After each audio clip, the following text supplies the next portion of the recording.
Today, August 24, 2021, the Pfizer vaccine received official FDA-approved status. Some who've decided to not get vaccinated have pointed to the fact that the vaccines are not FDA-approved. If you're someone who offered this as a reason for not getting vaccinated, I especially hope that you'll consider what I have to say. I have a question for you and also some principles I'd like to bring up. First, my question. Now that the FDA has given approval status to the Pfizer vaccine, will you get it? If not, then why did you ever point to the fact that the vaccines were not FDA approved in defense of your decision to not get vaccinated? Consider this scenario. Suppose a young boy goes to visit his grandmother every weekend, and every weekend she asks him to help her with the dishes. But he decides he's not going to do the dishes, and he has a reason too. He tells his grandmother, "But Grandma, your hot water heater is broken and your water is too cold. It hurts my hands to do the dishes." Months pass, and one weekend, the boy shows up at his grandmother's house and she says to him, "I have great news. Your uncle dropped by and fixed my water heater, so you can help me with the dishes now."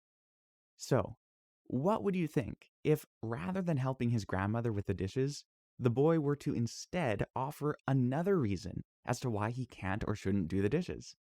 I think you, like most everyone else, would recognize that the boy was being disingenuous with his first reason.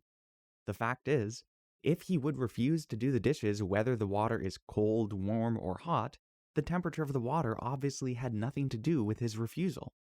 His actual reason must have been something else. He just gave the reason of the water temperature because it served his purpose. If he was being honest and genuine when he pointed to the cold water as a reason for not doing dishes, once the water heater was fixed, he would have changed his behavior. So, back to the FDA's approval of the Pfizer vaccine.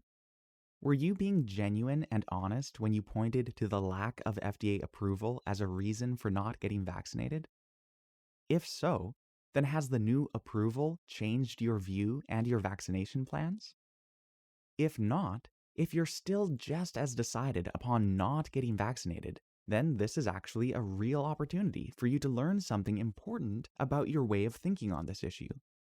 If you're just as determined to not get vaccinated now as you were before the FDA's approval, then, obviously, the lack of FDA approval was never your real reason for not getting vaccinated.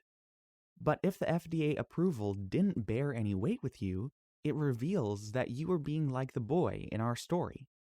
The reason why this is such an opportunity is that if you're listening to this and you're able to see that it's true that you've been less than honest in your reasoning on this point, that you are just using the lack of FDA approval as a justification, not a genuine reason, then it reveals to you that on this issue of vaccines, you have some biases that have clouded your judgment. If you can see that your reasoning on this point has been flawed, then I invite you to please re-examine this issue.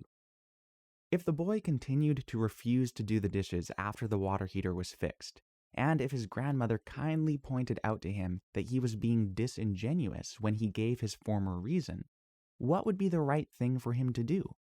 Wouldn't it include some self-reflection?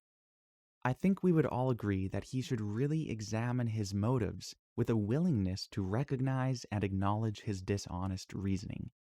And, of course, he should really consider helping Grandma with those dishes.